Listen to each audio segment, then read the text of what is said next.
Teman-teman, penikmat cerita-cerita horor di channel spesial horor dimanapun kalian berada. Salam sehat dan sukses selalu buat kalian semua. Kali ini, Mimin akan membawakan kelanjutan dari cerita pocong di lift kantor. Buat kalian yang sudah tidak sabar, langsung saja selamat menyimak. Kalau kalian masih berani.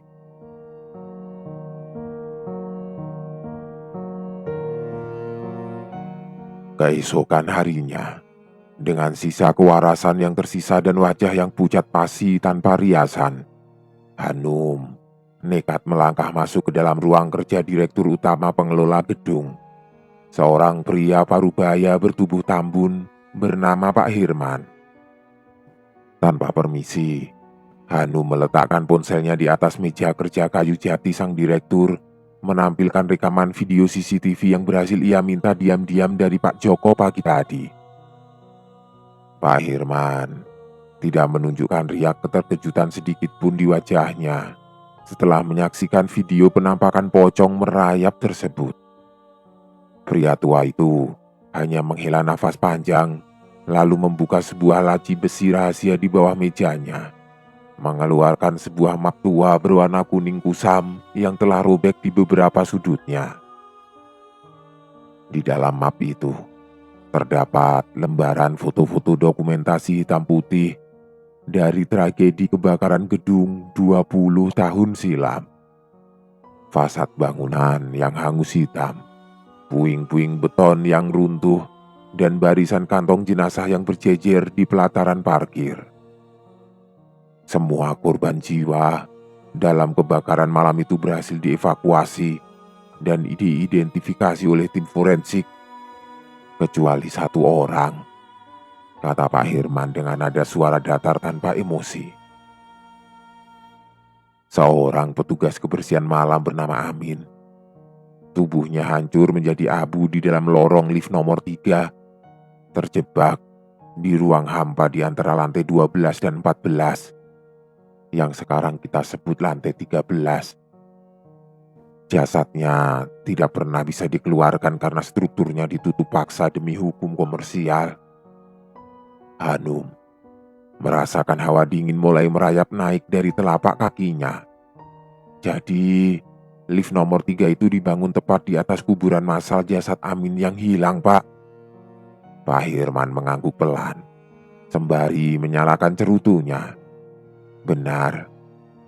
Dan Amin tidak pernah tenang di dalam sana. Setiap siklus beberapa tahun sekali, energi hitam di lantai 13 itu akan aktif kembali untuk mencari sosok pengganti. Pengganti? Pengganti apa, Pak? Tanya Hanum dengan suara bergetar menahan amarah dan ketakutan. Pak Hirman menatap Hanum dengan pandangan mata yang dingin dan menusuk. Orang yang memiliki kecocokan energi spiritual untuk ditarik masuk, menggantikan posisi jiwanya yang terjebak di dimensi mati lantai 13 agar dia bisa terbebas. Brak. Tepat setelah kalimat itu selesai diucapkan, seluruh sistem kelistrikan di ruang direktur mendadak padam total. Kegelapan gulita yang pekat instan melanda ruangan. Dan dari arah lorong luar pintu, sebuah suara hantaman berat kembali terdengar menggema ritmis di lantai 15. Duk, duk, duk. Itu bukan suara langkah kaki manusia yang menyeret bodi, melainkan suara lompatan padat objek berat yang dibungkus kain kasar. Suara itu bergerak sangat cepat, bergaung kian keras mendekati ruangan direktur. Namun, ketika lampu-lampu kantor mendadak menyala kembali dalam kedipan mata, pemandangan di depan mereka membuat semua orang di dalam ruangan itu membeku kaku. Pintu kaca lift nomor 3 di seberang ruangan direktur tampak terbuka lebar. Dan di dalam kabin lift yang terang benderang itu, berdiri sesosok wanita dengan posisi menunduk kaku. Wanita di dalam lift itu mengenakan kemeja putih, rok hitam, dan tas bahu yang sama persis dengan yang sedang dikenakan oleh Hanum saat itu. Sosok itu adalah kembaran diri Hanum sendiri. Kembaran gaib itu perlahan mengangkat wajahnya yang pucat, mengunci pandangan ke arah Hanum yang asli, lalu berbisik lirih melalui gerakan bibirnya yang tersenyum lebar. Aku sudah menemukan penggantiku. Suasana di dalam ruang direktur mendadak berubah menjadi sunyi senyap, seolah-olah seluruh pasokan udara telah dihisap keluar oleh kekuatan gaib dari dalam lift. Hanum merasa sekujur tubuhnya mendadak kehilangan bobot dan tenaga. Lututnya gemetar hebat hingga ia harus berpegangan pada tepi meja kayu jati Pak Hirman agar tidak terjatuh tersungkur ke lantai. Sosok yang berdiri kaku di dalam kabin lift nomor 3 itu adalah refleksi sempurna dari dirinya sendiri. Gaya potongan rambutnya, warna lipstik yang memudar, noda tinta kecil di lengan blusnya, bahkan model tas kerja kulit yang menggantung di bahunya. Semuanya identik tanpa ada celah cacat sedikit pun. Namun, ada satu detail anatomi wajah yang membuat Hanum tahu bahwa makhluk itu bukanlah manusia. Sepasang bola matanya tidak memiliki sklera putih ataupun pupil kelabu. Seluruh rongga mata kembaran itu diisi oleh warna hitam pekat yang pekat dan solid menyerupai dua lubang hitam tidak berdasar yang siap menelan kewarasan siapapun yang melihatnya. Hanum memundurkan langkahnya dengan panik hingga menabrak sofa kulit di belakangnya. Pak Hirman yang berdiri di samping meja langsung berteriak dengan suara bariton yang tegas. Hanum, jangan lihat matanya. Menunduk sekarang juga. Hanum secara refleks melemparkan pandangannya ke lantai marmer. Namun, sifat dasar manusia yang selalu penasaran di tengah cekaman ketakutan memaksa matanya kembali melirik naik melalui sudut pandangannya.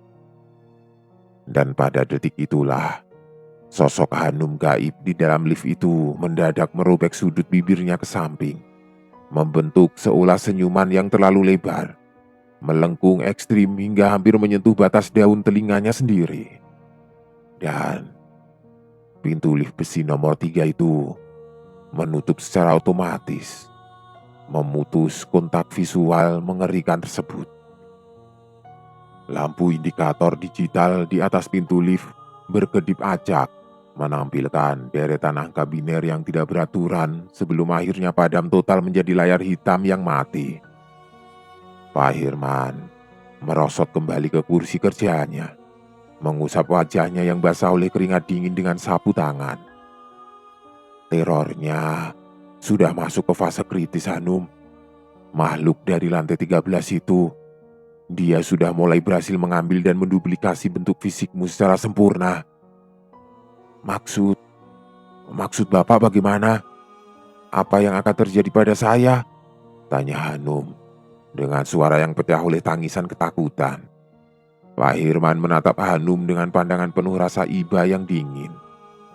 Jika entitas itu berhasil menyelesaikan proses duplikasi dan mengambil seluruh memori, kebiasaan, serta sisa ingatan masa lalumu, maka batas dimensi di antara kalian akan runtuh. Orang-orang di dunia nyata tidak akan pernah bisa membedakan lagi mana Hanum yang asli dan mana Hanum yang lahir dari lantai 13. Malam itu, Hanum tidak lagi mempedulikan etika kerja ataupun sisa tugas administrasinya.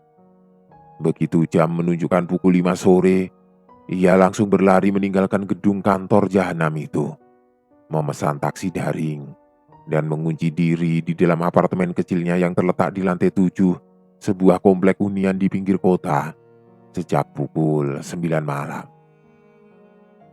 Apartemen satu kamar itu biasanya selalu menjadi tempat perlindungan yang paling aman dan nyaman bagi Hanum setelah lelah bekerja seharian.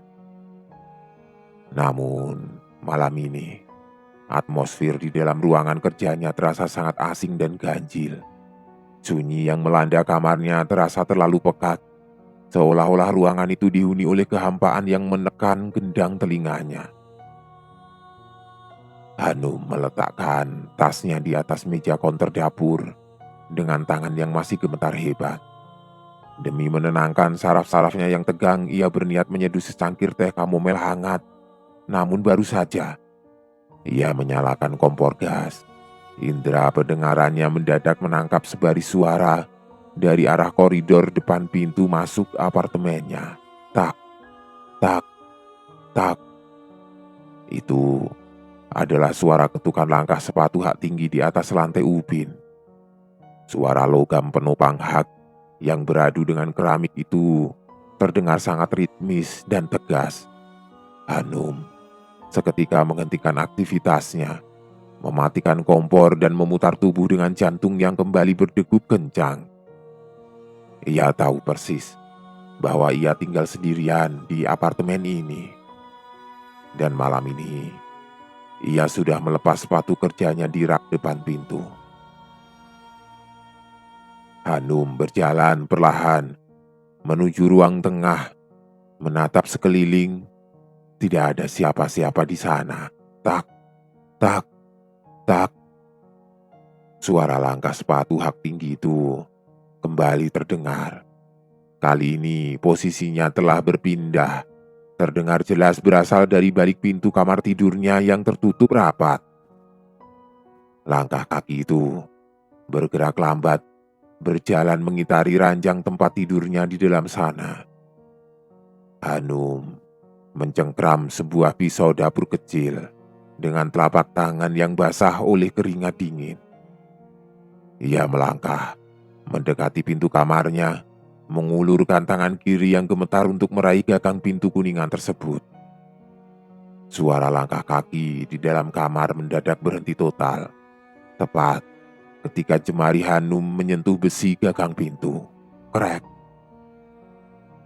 Hanum mendorong pintu kamar tidurnya hingga terbuka lebar. Kamar itu kosong, rapi, dan sepi. Jendela kaca tertutup rapat dan gorden tidak bergerak sedikit pun. Namun, ketika pandangan mata Hanum beralih menatap sebuah cermin rias besar yang tergantung di dinding samping tempat tidurnya, seluruh tubuhnya langsung kaku, membeku layaknya batu. Di dalam cermin itu, pantulan bayangan dirinya sedang berdiri memegang pisau dapur. Namun, pantulan dirinya di dalam cermin itu sedang menatap ke arah Hanum sembari mengulas sebuah senyuman lebar yang sangat mengerikan. Padahal, wajah Hanum yang asli saat itu sedang menangis histeris dengan bibir yang terkatup rapat ketakutan. Ketakutan yang teramat sangat akhirnya membuat fisik Hanum kelelahan. Selepas tengah malam, dengan seluruh lampu apartemen yang sengaja dinyalakan terang benderang, ia terpaksa merebahkan tubuhnya di atas sofa ruang tengah. Mencoba memejamkan mata demi mengistirahatkan pikirannya yang nyaris gila. Jam dinding digital di atas televisi menunjukkan angka 00:48 menit ketika kesadarannya mulai tenggelam. Namun, tidur malam itu tidak membawakan ketenangan, melainkan sebuah mimpi buruk yang memiliki tingkat detail visual yang terlalu nyata untuk disebut sebagai bunga tidur. Di dalam mimpinya, Hanum mendapati dirinya kembali berdiri di tengah koridor lantai 15 kantornya. Keadaan ruangan sangat gelap gulita tanpa ada satupun lampu darurat yang menyala. Satu-satunya sumber cahaya kosmik di tempat itu berasal dari pendaran lampu keemasan di dalam kabin lift nomor 3, yang pintunya sedang terbuka lebar di ujung lorong. Sebuah kekuatan gaib yang tidak terlihat seolah mendorong tubuh Hanum untuk melangkah mendekati lift tersebut. Dan di dalam kabin lift, sosok makhluk berkain kafan putih kotor itu sudah berdiri menunggunya dalam keheningan yang absolut. Makhluk itu tidak menggerakkan bibirnya. Namun sebaris suara parau bergaung langsung di dalam tempurung kepala Hanum. Naik. Sudah waktunya naik. Hanum mencoba menjerit, mencoba menggerakkan kakinya untuk berlari mundur menjauhi lift tersebut. Namun, kendali atas tubuh fisiknya telah direbut sepenuhnya oleh kekuatan gaib dalam mimpi itu. Sepasang kakinya melangkah maju secara otomatis dengan gerakan kaku patah-patah. Melangkah masuk ke dalam kabin lift nomor 3 dan berdiri tepat di samping sang pocong. Pintu lift besi menutup rapat dengan dentang mekanis yang keras. Lift tidak bergerak naik menuju lantai atas melainkan melesat turun dengan kecepatan yang tidak masuk akal. Membuat perut Hanum terasa mual hebat. Layar digital indikator di atas pintu mulai menampilkan angka lantai negatif yang mustahil. -1, -2, -3. Hanum menggedor-gedor pintu besi lift dengan histeris. Namun angka digital itu terus merosot turun ke dalam perut bumi. -8, -9, -10. Hingga akhirnya lift berhenti dengan sentakan keras yang membuat lampu berkedip parah, menampilkan satu indikator misterius berupa simbol huruf yang menyala merah darah. 13. Pintu lift terbuka perlahan. Di depan mata Hanum tidak ada ruang lobi dasar ataupun jalan raya kota. Yang terbentang di sana adalah sebuah koridor bawah tanah yang teramat panjang tanpa ujung, dipenuhi oleh kabut kelabu tebal yang berbau anyir darah dan tanah basah. Di sepanjang dinding koridor kiri dan kanan, terdapat ratusan pintu kayu hitam yang berjejer rapat. Dan di atas setiap daun pintu tersebut terdapat sebuah papan nama tembaga yang memuat satu nama yang sama, diulang ratusan kali. Hanum, Hanum, Hanum. Suara parau sang pocong kembali berbisik tepat di lubang telinganya. Semua jiwa di balik pintu ini, mereka pada awalnya selalu menolak untuk tinggal. Namun pada akhirnya, mereka semua menetap di sini bersama kami. Hanum tersentak bangun dari sofanya sambil menjerit histeris dengan nafas yang terengah-engah dan dada yang naik turun gila-gilaan. Keringat dingin membanjiri seluruh kaos yang dikenakannya. Ia mengusap wajahnya, mencoba meyakinkan dirinya bahwa itu semua hanyalah sebuah mimpi buruk akibat trauma psikologis.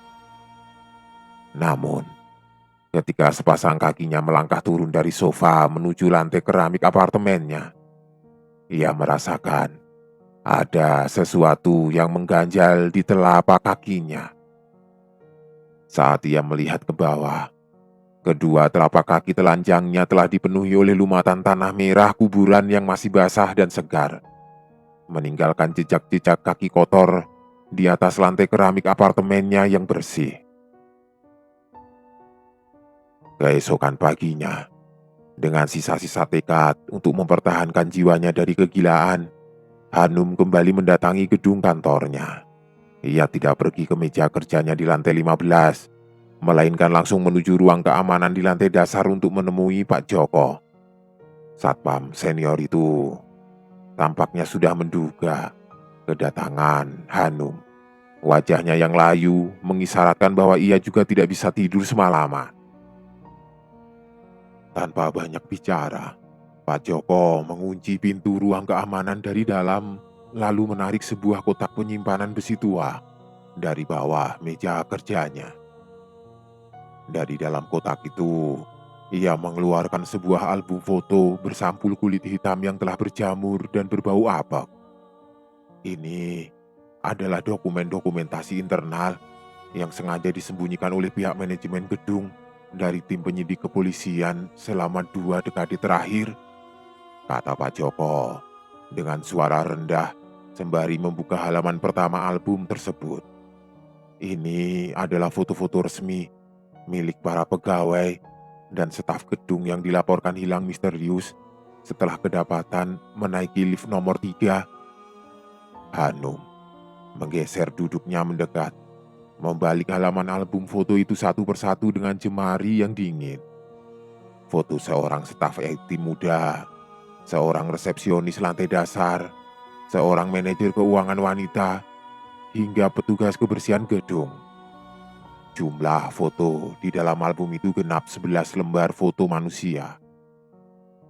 Dan ketika Hanum mengamati guratan wajah para korban di dalam foto-foto tersebut, sebuah rasa ngeri yang teramat sangat membuat bulu kuduknya berdiri kaku. Semua foto korban itu memiliki satu pola transformasi visual yang identik dan mengerikan. Pada lembar foto pertama yang diambil saat mereka baru bekerja, wajah mereka tampak normal dan ceria. Namun, pada lembar foto dokumentasi ID card terakhir yang diambil beberapa hari sebelum mereka dinyatakan hilang, bentuk wajah mereka perlahan berubah menjadi pucat pasi. Warna kornea mata mereka perlahan menggelap menjadi hitam pekat secara keseluruhan.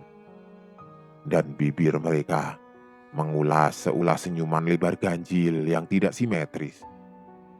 Wajah mereka di foto itu tampak persis sama dengan refleksi diri Hanum di dalam cermin apartemennya semalam.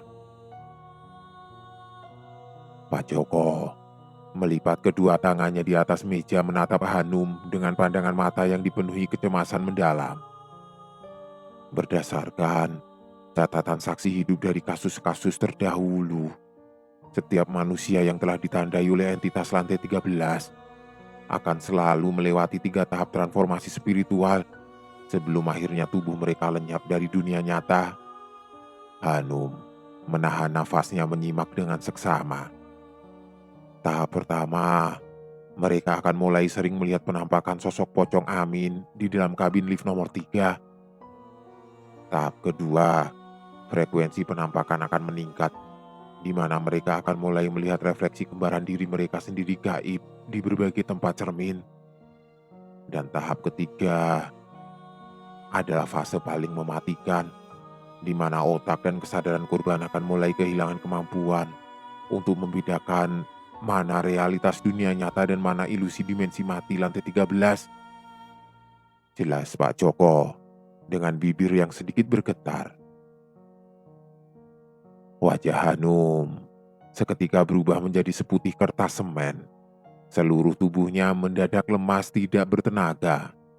Sebab sejak ia melangkah masuk ke dalam gedung kantor ini, sejak pukul 8 pagi tadi, ia sudah 3 kali melihat bayangan kembaran dirinya sendiri sedang berdiri diam menatapnya secara sekilas melalui pantulan kaca jendela lobi, refleksi monitor komputer yang mati, hingga pantulan genangan air di wastafel toilet wanita.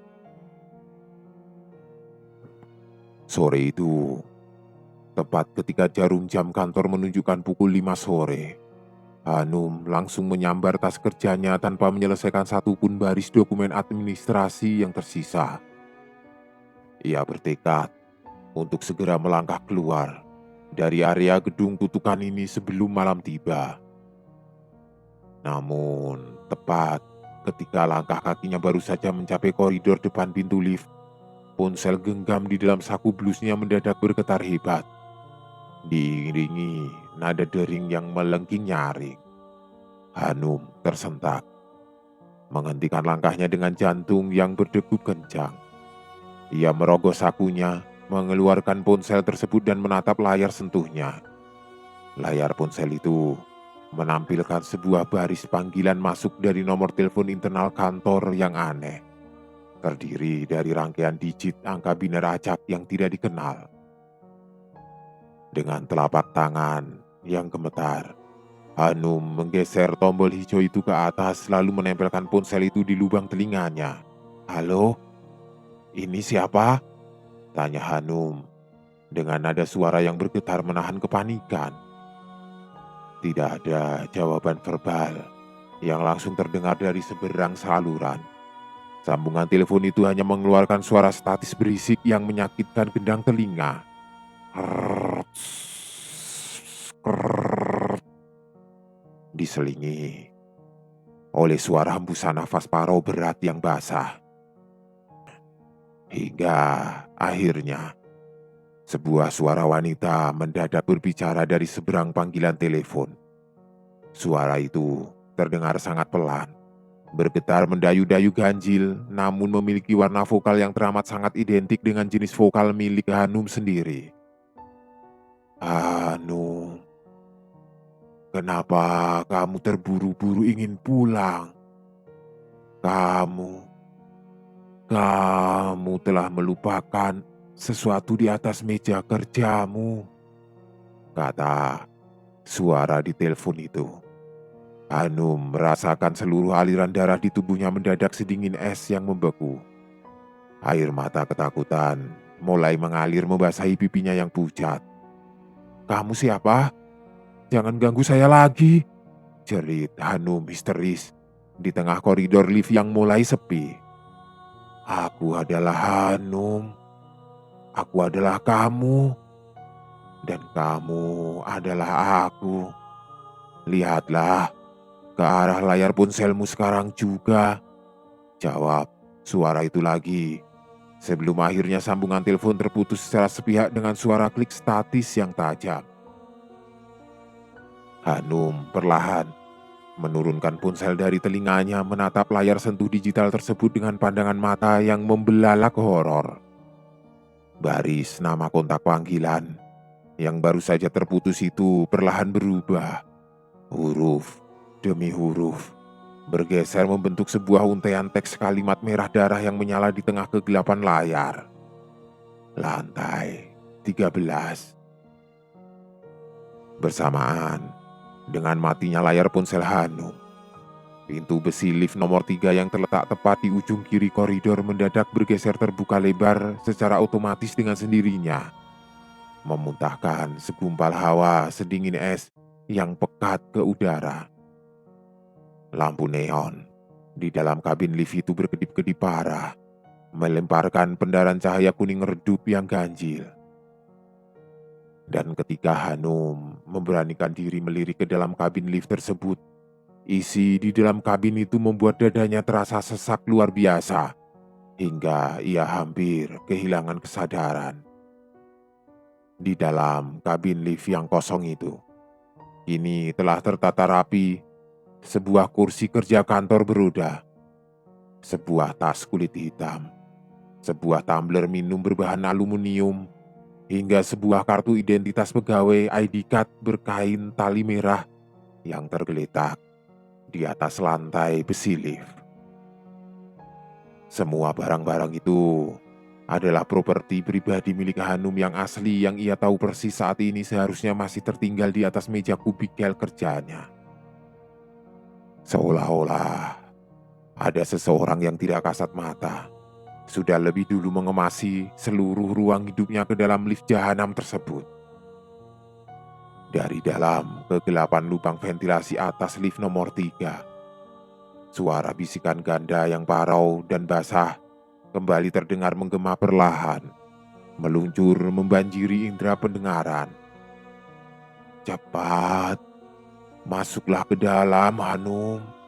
Cepat masuk, sebelum sosok Hanum yang asli di dunia nyata menyadari bahwa tempat hidupnya sudah mulai digantikan."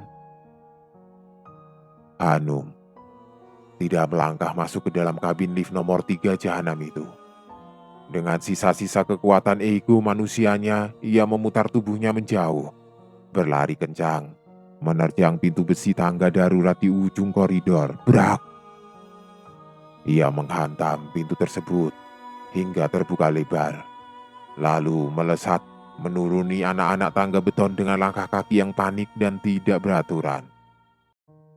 Hawa dingin di dalam lorong tangga darurat malam itu terasa sangat berbeda. Tidak lagi seperti udara dingin biasa, melainkan seperti hawa dingin yang menguar dari dalam lemari penyimpanan jenazah rumah sakit. Sunyi menusuk ke dalam sumsum tulang belakang dan berbau anyir pengap formalin. Hanum terus melompati anak tangga dengan cepat. Sepasang matanya menatap papan penanda angka lantai yang tercetak merah di dinding beton setiap bordes tangga. Lantai 14, lantai 12, lantai 11, lantai 10. Ia terus berlari turun selama hampir 5 menit penuh tanpa henti hingga paru-parunya terasa sesak luar biasa dan otot kakinya mulai kram hebat. Namun, ada satu keganjilan geometris yang mendadak disadari oleh otaknya. Meskipun ia sudah menuruni ratusan anak tangga ke bawah, papan angka penanda lantai di dinding beton yang dilewatinya tidak pernah lagi berubah angka. Papan itu seolah mengunci satu bilangan merah yang sama di setiap kelokan tangga yang dilewatinya. 13. Hanum menghentikan langkah kakinya di tengah bordes tangga, bertumpu pada pegangan besi dengan nafas yang terengah-engah dan dada yang naik turun gila-gilaan. Ia menoleh ke arah atas koridor tangga yang gelap tertutup kabut tipis. Duh, duh, duh. Sebuah suara hantaman objek berat berkain kasa kembali terdengar bergaung nyaring dari arah atas tangga darurat, bergerak turun melompati undakan beton dengan kecepatan yang konstan. Suara lompatan sang pocong itu terdengar kian keras, menggema memantul di dinding-dinding beton yang sempit.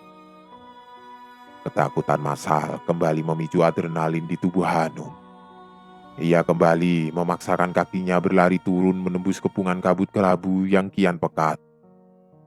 Hingga akhirnya, sepasang matanya menangkap sebuah pintu keluar tangga darurat berlogo exit hijau yang menyala di ujung undakan. Dengan sisa tenaga yang ada, Hanum menghantam palang besi pintu tersebut hingga terbuka lebar, berharap dirinya sudah mencapai lobi lantai dasar gedung.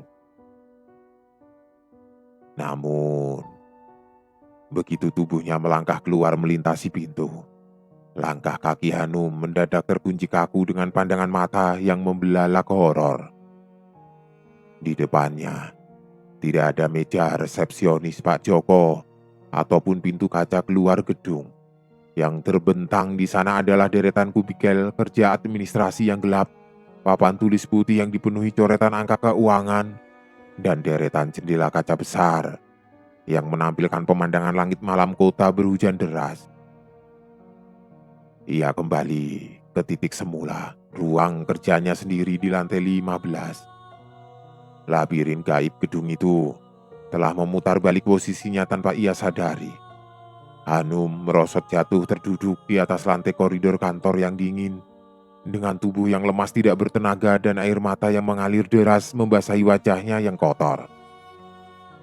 Dan pada detik itulah, fase ketiga dari kutukan lantai 13 mulai merayap masuk merusak jaringan otaknya. Hanum mencoba memikirkan rumahnya, mencoba memikirkan alamat apartemen kecilnya yang nyaman demi menenangkan diri. Namun, ketika ia mencoba mengeja nama jalan tempat tinggalnya di dalam kepala, ia mendadak menyadari satu kenyataan yang teramat sangat mengerikan. Ingatan tentang nama jalan, nomor blok apartemen, bahkan rute angkutan komuter yang bisa digunakannya sehari-hari telah lenyap menguap sepenuhnya dari dalam memorinya. Kepalanya mendadak kosong melompong, menyisakan kehampaan yang dingin di dalam otaknya. Keesokan paginya, Hanum tetap memaksakan dirinya datang ke kantor dan duduk di meja kerjanya seperti biasa. Meskipun jiwanya kini terasa seperti selembar kain pembungkus kosong yang hampa. Pikirannya tidak lagi mampu memproses data dengan benar. Pandangan matanya kosong menatap layar monitor komputer yang menyala menampilkan deretan angka keuangan yang buram. Sekitar pukul 10 pagi, Rina berjalan mendekati kubikel Hanum dengan membawa seberkas map dokumen tebal di tangannya. Rina menatap Hanum dengan pandangan mata yang ganjil dan penuh selidik. "Num, Kamu benar-benar tidak apa-apa hari ini. Wajahmu dari kemarin kelihatan linglung sekali. Hanum memaksakan seulas senyuman tipis di bibirnya yang kaku. Seulas senyuman yang terasa sangat hambar. Iya, Rin. Aku cuma agak kurang tidur saja karena insomnia beberapa hari ini. Rina menghela nafas pendek, meletakkan map tebal itu di atas meja Hanum dengan sedikit hentakan. Num, kamu lupa sesuatu yang sangat penting ya hari ini. Hanum mengerutkan dahinya, mencoba mencari-cari sisa ingatan di dalam kepalanya yang mulai berlubang. Lupa apa ya, Rin? Bukankah jadwalku hari ini hanya menginput data administrasi kuartal akhir? Rina terdiam sejenak. Wajahnya mendadak berubah menjadi seputih kertas dengan sepasang mata yang membelalak heran menatap Hanum. Num, jangan bercanda seperti itu. Kemarin siang, dari jam 1 sampai jam 3, kita semua akan menghadiri rapat evaluasi besar bersama Pak Hirman di ruang direktur. Dan kamu duduk tepat di sampingku sepanjang 2 jam penuh, mempresentasikan data keuangan dengan sangat lancar dan detail. Hanum membekuk kaku di kursinya, merasakan hawa dingin instan menusuk langsung ke dalam jantungnya. Rapat kemarin siang, tapi kemarin siang sepanjang hari aku kan hanya duduk diam mengunci diri di... Hanum menggantung kalimatnya. Tidak berani melanjutkan karena ia menyadari satu hal mengerikan. Ingatan tentang apa yang dilakukannya kemarin siang dari jam 1 hingga jam 3 siang telah hilang lenyap sepenuhnya dari otaknya. Dengan tangan yang gemetar hebat, Hanum segera membuka laptop kerjanya, mengakses folder jaringan berkas internal kantor dan membuka kotak masuk surat elektronik email miliknya. Dan detik itu juga seluruh keberanian manusianya runtuh berkeping-keping. Di dalam folder data terdapat puluhan berkas dokumen administrasi baru yang disusun dengan format tata bahasa yang sangat rapi. Dokumen-dokumen yang sama sekali tidak pernah ia ingat pernah ia buat atau ketik sebelumnya. Lebih mengerikan lagi, di dalam folder surat keluar terdapat belasan email penting yang dikirimkan atas nama akun pribadinya pada jam-jam di mana ia tahu persis saat itu dirinya sedang linglung ketakutan. Dan di ujung setiap lembar dokumen PDF digital tersebut tertera sebuah guratan tanda tangan basah atas namanya. Sebaris tanda tangan yang guratannya terlihat sangat sempurna, terlalu sempurna untuk dibuat oleh tangan manusianya yang sedang gemetar. Ponsel genggam di atas meja Hanum mendadak bergetar pendek, menampilkan sebuah notifikasi pesan teks singkat SMS baru yang masuk dari nomor kontak misterius yang sama, lantai 13. Hanum membuka pesan tersebut dengan ujung jari yang dingin dan membaca sebaris untaian teks kalimat pendek yang tertera di sana. Prosesnya hampir selesai, Hanum. Aku sudah mulai berhasil mengambil dan menggantikan seluruh peran tempat hidupmu di dunia nyata. Menjelang malam, ketika jarum jam di dinding kantor menunjukkan pukul 20:30, Hanum sengaja memilih untuk tidak langsung melangkah keluar meninggalkan mejanya. Ketakutan yang telah melampaui batas kewarasan manusia kini telah bermutasi menjadi sebuah rasa nekat yang dingin. Ia ingin membuktikan dengan mata kepala sendiri sejauh mana ilusi dimensi mati lantai 13 telah berhasil menggerogoti realitas dunia kerjanya. Suasana kantor di lantai 15 telah mulai sepi. Satu persatu lampu di kubikel kerja dipadamkan oleh para pegawai yang berpamitan pulang, menyisakan ruangan yang perlahan tenggelam ke dalam keremangan malam yang pekat.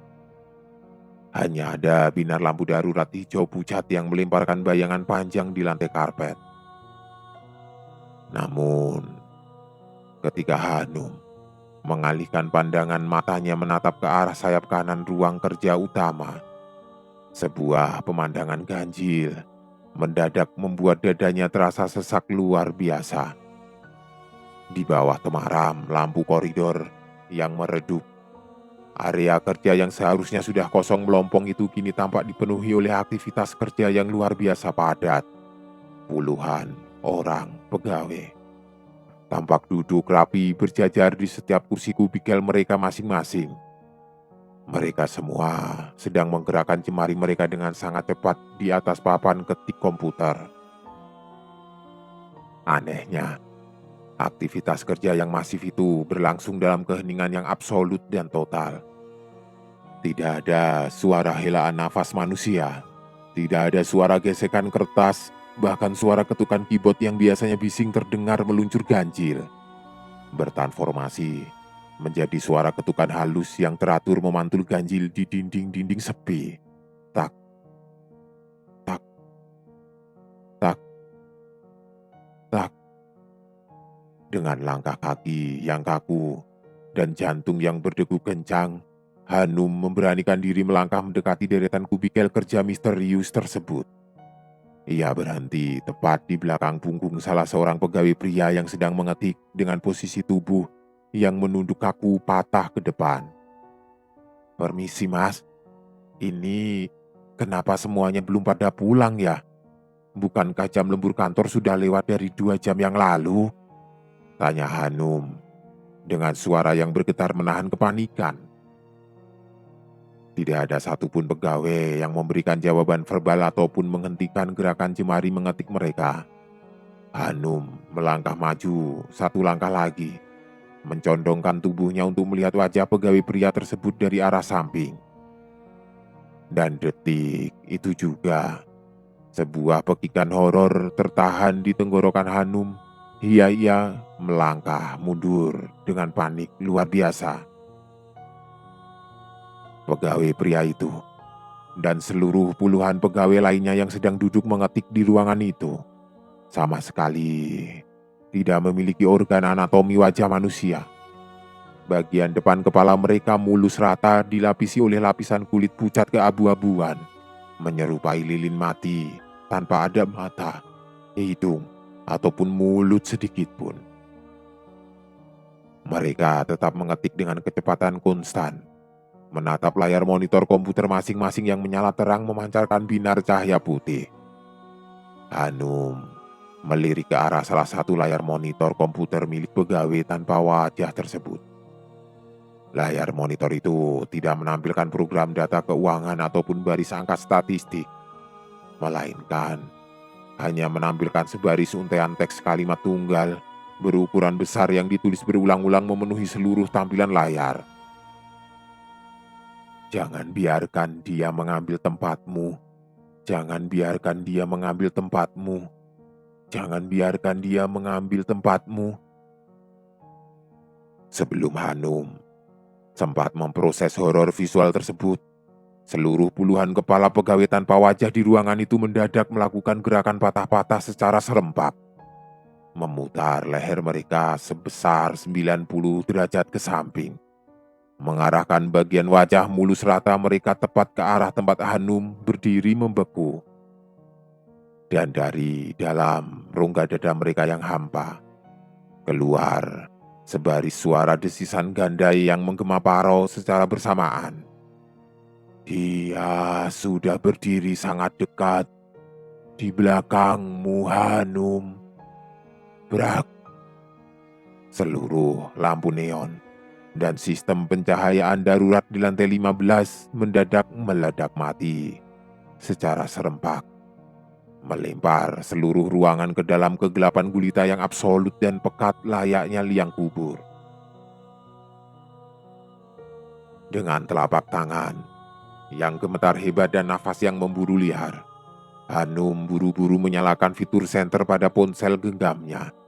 Berkas cahaya putih vertikal dari lampu kilat ponsel memotong kepekatan malam menyapu koridor kantor yang kini telah kembali kosong melompong. Puluhan pegawai tanpa wajah tadi telah lenyap bagikan asap yang ditiup angin. Namun, hawa sedingin es yang pekat kini kian mendesak masuk, membekukan uap nafas Hanum menjadi kabut tipis di udara. Hanum memutar senter ponselnya ke arah ujung lorong depan pintu lift.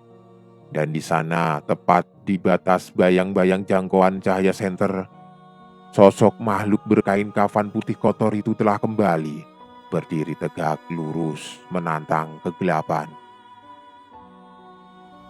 Tubuh Hanum seketika gemetar hebat. Ia bersiap mengambil langkah 1000 untuk kembali berlari menyelamatkan diri. Namun, sebelum kakinya sempat berputar, makhluk berkain kafan itu tidak melakukan gerakan melompat ataupun merayap yang meneror kewarasannya seperti malam-malam sebelumnya. Makhluk itu tetap berdiri diam di tempatnya, menunduk kaku. Namun dari balik lapisan kain putih yang membungkus bagian lehernya yang hancur, keluar sebaris suara getaran vokal parau yang terdengar sangat lelah dan dipenuhi rasa sedih yang mendalam. "Jangan berlari lagi, Hanum.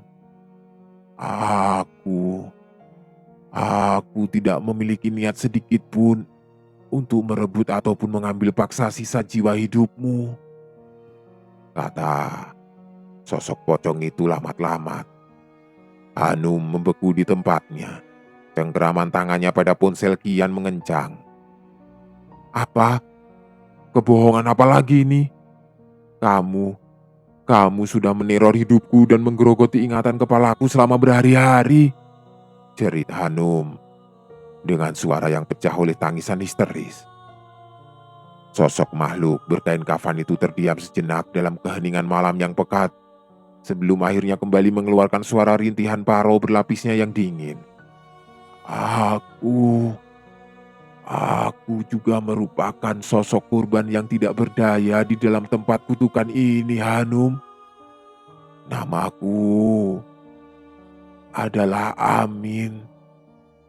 Mendengar nama Amin diucapkan langsung oleh sang makhluk, ingatan Hanum akan cerita Pak Surya di ruang arsip langsung berputar kembali di kepalanya.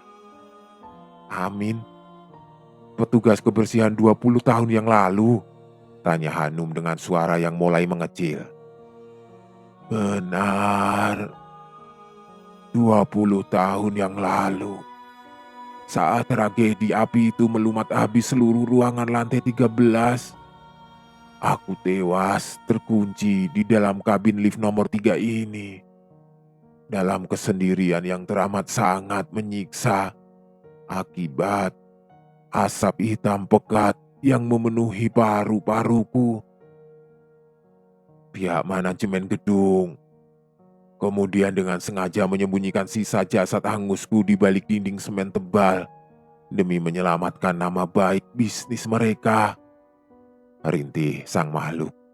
Serpihan abu hitam tampak berjatuhan dari lipatan kain kafannya yang kotor. Hanum menelan ludah dengan susah payah. Air matanya kian deras mengalir. "Lalu, jika kamu adalah korban yang tidak bersalah, kenapa kamu harus mengejarku dan mengirimkan kembaran gaib itu untuk menggantikan posisi hidupku di dunia nyata, Amin?" Makhluk berkain kafan itu perlahan mendongakkan kepalanya yang hancur, membiarkan cahaya senter ponsel Hanum menerangi sepasang rongga mata hitam pekatnya yang kini tampak memancarkan sebaris bendaran kesedihan purba yang mendalam. Ia mengulurkan satu lengannya yang terikat kaku di dalam kafan, mengarahkannya ke ujung koridor, menunjuk tepat ke arah pintu kayu jati ganda milik ruang kerja direktur utama. "Bukan aku yang menciptakan kembaran gaib itu untuk memburu jiwamu, Hanum. Di dalam gedung ini ada entitas hidup yang jauh lebih kejam, hitam, dan mengerikan daripada sosok hantu mati sepertiku. Pergilah, temui sosok pria tua di dalam ruangan itu. Orang yang dengan sengaja memelihara kutukan lantai 13 demi keuntungan bisnis perutnya sendiri." Hanum menurunkan senter ponselnya, membiarkan adrenalin di tubuhnya menuntun langkah kakinya berjalan cepat membelah ke kegelapan koridor menuju ruang kerja direktur utama. Dengan satu sentakan keras, ia mendorong pintu kayu jati ganda itu hingga terbuka lebar. Di dalam ruangan yang remang-remang, hanya diterangi oleh binar cahaya lampu kota dari balik jendela kaca besar.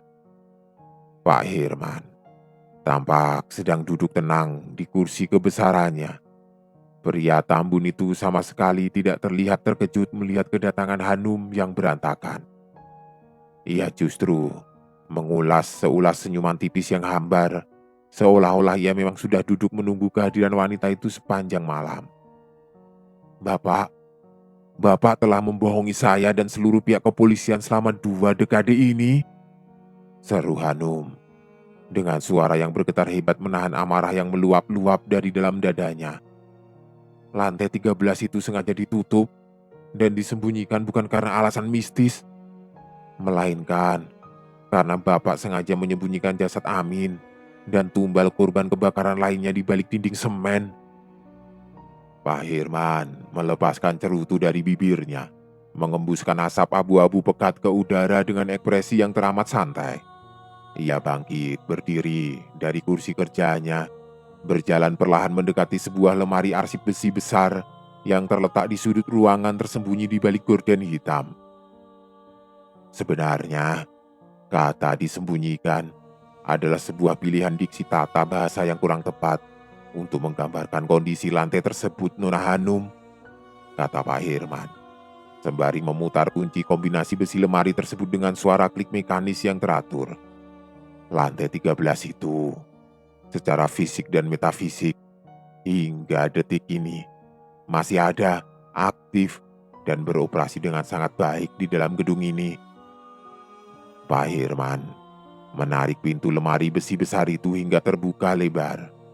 Di dalam lemari itu tidak terdapat tumpukan berkas laporan keuangan korporat, melainkan terdapat ratusan lembar foto-foto manusia yang ditempel rapi memenuhi seluruh dinding bagian dalam lemari. Foto-foto dari seluruh korban yang dilaporkan hilang misterius dari gedung ini selama 20 tahun terakhir. Dan ketika pandangan mata Hanum menyapu deretan foto-foto di baris paling bawah, sebaris rasa dingin yang teramat sangat ekstrim mendadak membuat seluruh aliran darah di tubuhnya membeku total seketika. Di sana tertempel selembar foto seorang anak perempuan kecil berusia sekitar 10 tahun yang sedang tersenyum manis mengenakan gaun merah. Wajah anak perempuan kecil di dalam foto tua itu memiliki struktur anatomi mata, hidung, dan bentuk bibir yang sama persis dengan struktur wajah milik Hanum sendiri saat ini. Dan di bawah foto tersebut tercetak sebuah baris tanggal digital merah yang menunjukkan waktu kejadian tepat 20 tahun silam. 21 Juni 2006. Itu tidak mungkin, Pak. Dari mana Anda mendapatkan foto masa kecil saya ini? Tanya Hanum dengan suara yang pecah oleh histeria ketakutan melangkah mundur menjauhi lemari tersebut. Pak Herman menatap Hanum dengan sepasang mata tuanya yang licik dan tajam. Kamu salah paham mengenai peran dirimu sendiri di dalam garis waktu kutukan gedung ini, Hanum. Kamu berpikir bahwa dirimu adalah sosok mangsa baru yang sedang diburu untuk dijadikan korban berikutnya dari lantai 13, bukan? Hanum membekuk kaku di tempatnya berdiri, tidak berani bersuara. Pak Herman melangkah maju, mendekati Hanum, memegang selembar foto anak perempuan kecil itu di jemarinya. Kenyataan yang sebenarnya jauh lebih mengerikan daripada itu. Kamu bukan korban baru berikutnya. Kamu adalah sosok korban lama dari tragedi kebakaran 20 tahun silam yang entah bagaimana caranya berhasil merangkak kembali pulang ke dunia hidup. Seluruh dunia di sekitar Hanum terasa berputar jungkir balik dengan hebat mendengar kalimat tersebut. Kepalanya mendadak didera rasa sakit yang teramat sangat luar biasa, seolah-olah ada sebuah dinding beton tebal yang baru saja didobrak paksa di dalam jaringan otaknya. Pak Herman menyerahkan foto tua itu tepat di depan mata Hanum yang sedang menangis hebat. 20 tahun yang lalu, kamu secara fisik nyata berada di dalam gedung ini saat api melumat lantai 13. Dan namamu secara resmi tercatat di daftar korban tewas yang hangus terbakar bersama Amin. Kok kamu bisa ada di sini sekarang dalam wujud wanita dewasa berusia 30 tahun? Pak Herman menggantung kalimatnya, tersenyum lebar menatap ke arah pintu lift nomor 3 yang mendadak kembali bergeser terbuka di seberang lorong. Karena bentuk raga fisik yang hidup, berjalan dan bernafas atas nama Hanum selama 20 tahun terakhir ini di dunia nyata sebenarnya bukan sosok jiwa manusia Hanum yang sejati. Hanum berdiri membeku di tengah ruangan direktur yang remang, merasakan bobot tubuh fisiknya mendadak terasa teramat sangat ringan. Seolah-olah seluruh molekul daging dan darahnya sedang ditarik menguap keluar secara perlahan oleh gravitasi gaib. Dari dalam kabin lift nomor 3 yang pintunya terbuka lebar di seberang lorong koridor, sesosok wanita melangkah keluar dengan gerakan yang sangat lambat dan anggun. Langkah sepasang sepatu hitamnya menghasilkan bunyi ketukan kecil yang teratur di atas lantai karpet. Tak, tak, tak, memotong kesunyian malam yang pekat. Sosok wanita itu berjalan mendekat, lalu menghentikan langkah kakinya tepat 2 meter di hadapan Hanum yang sedang berdiri gemetar hebat. Mereka berdua berdiri saling berhadapan lurus, beradu pandang di bawah temaram cahaya lampu kota. Wajah wanita yang baru keluar dari lift itu memiliki bentuk potongan rambut, gurat alis, warna kulit hingga tekstur tahi lalat kecil di bawah tulang pipi yang sama persis, tanpa ada perbedaan mikroskopis sedikit pun dengan wajah Hanum yang asli. Senyuman yang terulas di bibir wanita itu tampak sangat lembut, ramah, dan dipenuhi oleh rasa rindu yang mendalam. Namun, ada satu detail anatomi yang membedakannya. Sepasang bola matanya sangat tenang, bening, namun terasa teramat kosong hampa, memancarkan aura dingin dari sesosok makhluk yang sudah sangat lama berhenti menjadi bagian dari peradaban manusia hidup.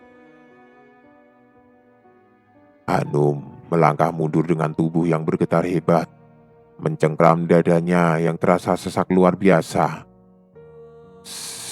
Siapa kamu sebenarnya? Kenapa kamu memiliki wujud fisik yang sama persis denganku? Tanya Hanum dengan suara yang pecah oleh tangisan misteris. Wanita di hadapannya itu mengulas senyuman yang kian melebar, lalu menjawab dengan nada suara yang teramat lembut, vokal yang merupakan kembaran sempurna dari frekuensi suara Hanum sendiri. Aku adalah Hanum, jiwa manusia Hanum yang sejati dan utuh, yang selama 20 tahun terakhir ini tertinggal terjebak di dalam kegelapan dimensi mati lantai 13. Hanum menggeleng-gelengkan kepalanya dengan histeris. Air mata ketakutan kian deras membanjiri pipinya. Tidak, bohong. Hanum itu aku. Aku punya ingatan, aku punya nama, aku hidup bekerja di dunia nyata ini. Wanita di hadapannya menggelengkan kepalanya dengan pelan penuh rasa iba. Bukan, dirimu yang sekarang berdiri di sana itu hanyalah selembar raga boneka palsu yang diciptakan dari sisa-sisa energi hitam lantai 13. Selembar raga tiruan yang dipinjamkan ke dunia nyata untuk menjalani sisa hidup yang seharusnya menjadi milikku. Pak Herman berdiri diam di belakang meja kerjanya dengan melipat tangan. Wajah tuanya sama sekali tidak menunjukkan gurat rasa bersalah atau ketakutan. Ia justru menghela nafas panjang dengan ekspresi yang tampak sangat lega, seolah-olah sebuah teka-teki bisnis yang rumit akhirnya berhasil diselesaikan malam ini. Sosok Hanum sejati yang baru keluar dari lift kembali melangkah maju satu langkah, menatap Hanum palsu dengan sepasang mata kosongnya yang bening. 20 tahun yang lalu, tepat saat api neraka itu melumat habis seluruh koridor lantai 13, aku, anak perempuan kecil berusia 10 tahun, tewas terpanggang hidup-hidup di dalam sana bersama Amin sang penjaga dan petugas kebersihan. Jiwaku mati, hangus terperangkap di dalam dimensi hitam lorong lift ini. Hanum Tiruan terdiam membeku, merasakan detak jantung buatannya di dalam dada berdegup kian melambat.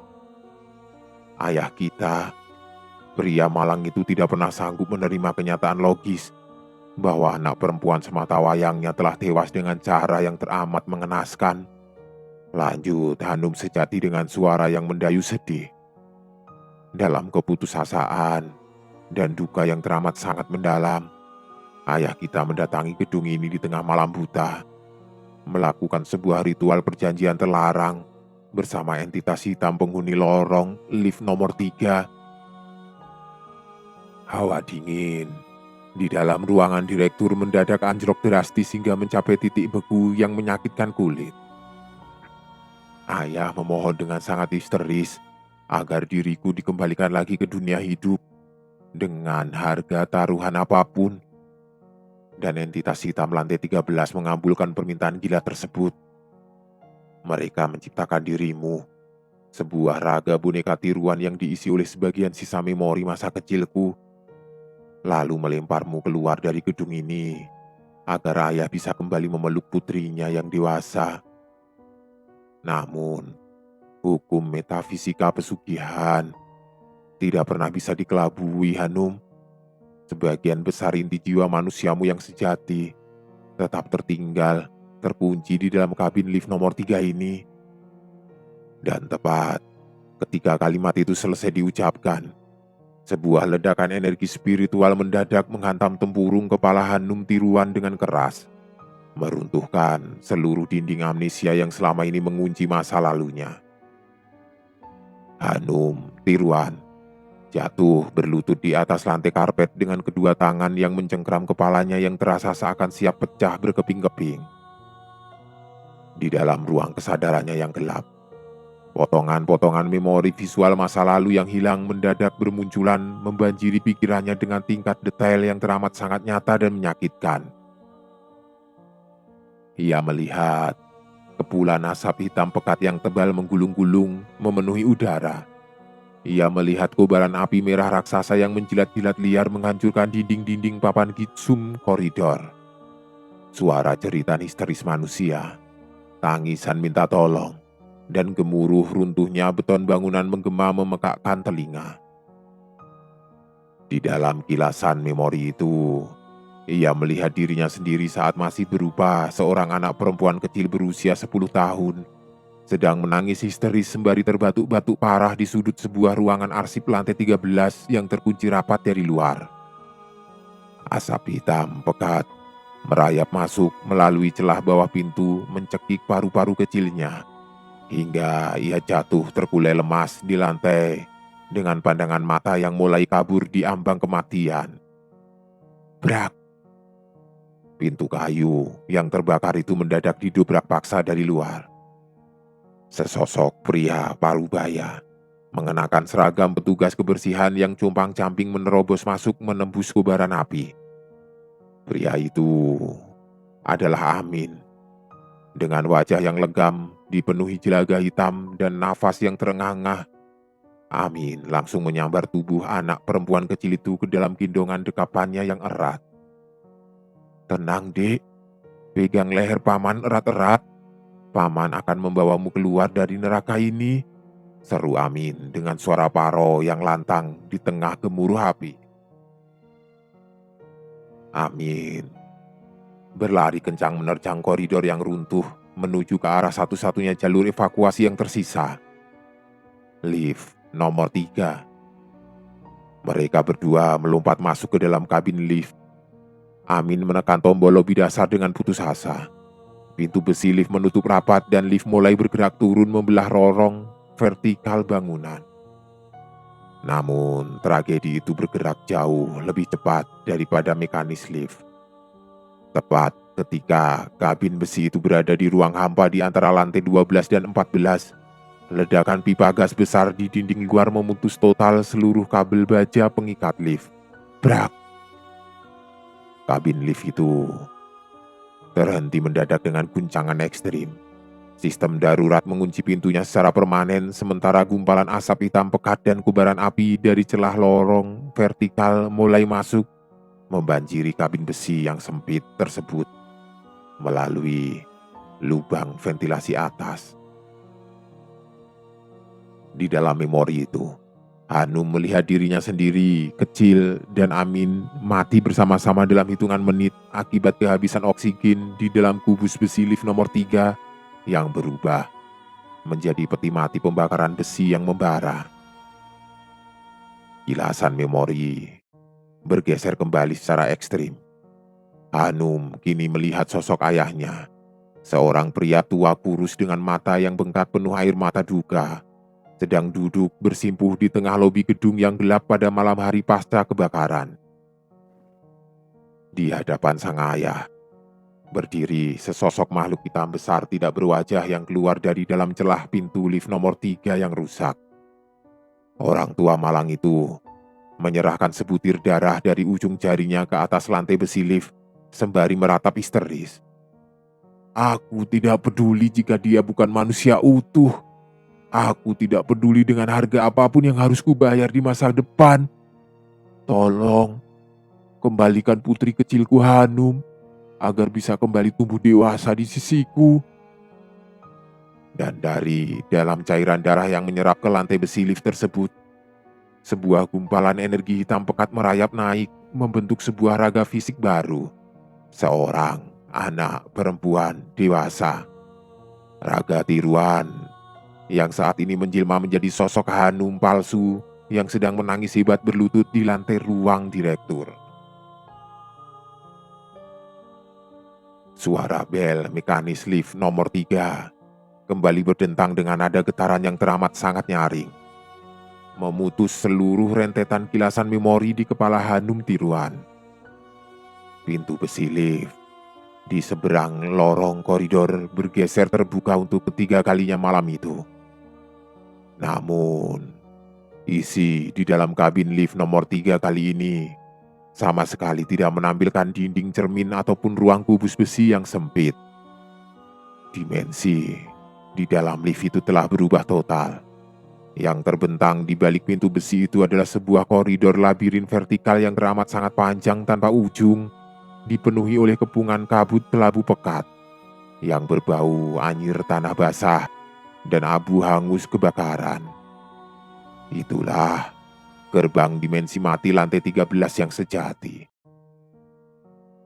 Pak Hirman berjalan perlahan mendekati posisi Hanum tiruan yang masih terduduk lemas di lantai, menatapnya dengan senyuman kemenangan bisnisnya yang dingin. Siklus 20 tahunan perjanjian gaib ayahmu telah mencapai batas tenggat waktu kadaluarsanya malam ini, Hanum. Sudah waktunya bagimu untuk mengembalikan seluruh hak kehidupan ini kepada pemilik aslinya. Hanum tiruan mengangkat wajahnya yang pucat menatap Pak Hirman dengan pandangan mata yang dipenuhi sisa-sisa keputusasaan manusia hidup. Waktu apa, Pak Hirman? Apa yang akan Anda lakukan pada saya? Pak Hirman tersenyum lebar. Jemarinya menunjuk ke arah dalam lorong kabut tebal di dalam lift nomor 3. Waktu untuk mengembalikan keseimbangan metafisika gedung ini. Kamu harus melangkah masuk ke dalam sana, menetap selamanya sebagai pasokan energi baru penghuni lantai 13, agar Hanum yang asli dapat kembali berjalan pulang menempati posisimu di dunia nyata. Hanum tiruan menolehkan pandangan matanya ke arah dalam gerbang lift yang berkabut tebal itu. Dan dari balik keremangan kabut kelabu, perlahan-lahan bermunculan puluhan, bahkan ratusan sosok raga manusia yang berdiri berjajar rapat di sepanjang lorong dimensi mati. Mereka semua adalah Sinta, sang pegawai administrasi yang hilang 2 tahun lalu. sang staf IT, sang resepsionis, hingga seluruh baris kurban yang fotonya tertempel di dalam lemari besi Pak Hirman. Mereka semua berdiri diam dengan posisi kepala yang menunduk kaku patah ke depan dada, mengenakan pakaian kerja kantor mereka masing-masing yang telah kotor dipenuhi lumatan tanah merah kuburan. Secara serempak, dengan gerakan yang kaku patah-patah, ratusan jiwa korban hilang itu mendongakkan kepala mereka, mengunci pandangan sepasang mata hitam pekat mereka tepat ke arah Hanum Tiruan. Lalu mengeluarkan sebaris suara kur vokal ganda yang menggema paro membanjiri ruangan.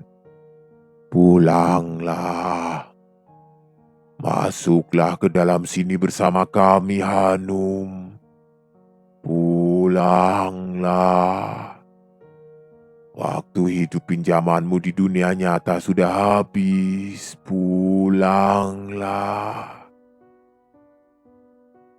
Suara rintihan ratusan jiwa itu bergaung kian keras, memantul di dinding-dinding ruang direktur, merusak pertahanan saraf kewarasan Hanum Tiruan.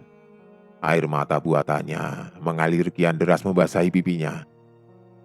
Hanum Tiruan melangkah kaku dengan gerakan anggun, membalik tubuhnya lalu melangkah masuk ke dalam kabin dimensi mati lift nomor 3. Ia berdiri di tengah-tengah lorong kabut tebal, memutar tubuhnya untuk terakhir kali menatap ke arah luar koridor. Di seberang lorong, sosok Hanum sejati yang asli kini telah berdiri tegak dengan sepasang mata manusia normal yang hidup, memancarkan binar keceriaan seorang wanita 30 tahun yang siap melangkah keluar, meninggalkan gedung menuju rumahnya. Mereka berdua saling melempar seulas senyuman perpisahan yang manis. Pintu besi lift nomor 3 menutup rapat dengan suara dentang mekanis yang solid dan tuntas. Lift melesat turun membawa jiwa Hanum Tiruan kembali ke tempat asalnya di kedalaman lantai 13. Dan setelah detik itu, seluruh guncangan, alarm kebakaran, dan badai angin gaib di lantai 15 mendadak berhenti total secara sepihak, menyisakan keheningan malam yang sunyi dan bersih. Keesokan paginya, ketika fajar menyingsing di atas langit kota, tim petugas kebersihan malam dan staf administrasi baru datang, melangkah masuk ke kantor lantai 15 seperti biasa. Namun, ada sebuah rekonstruksi fisik ganjil yang terjadi pada tata ruang koridor gedung tersebut.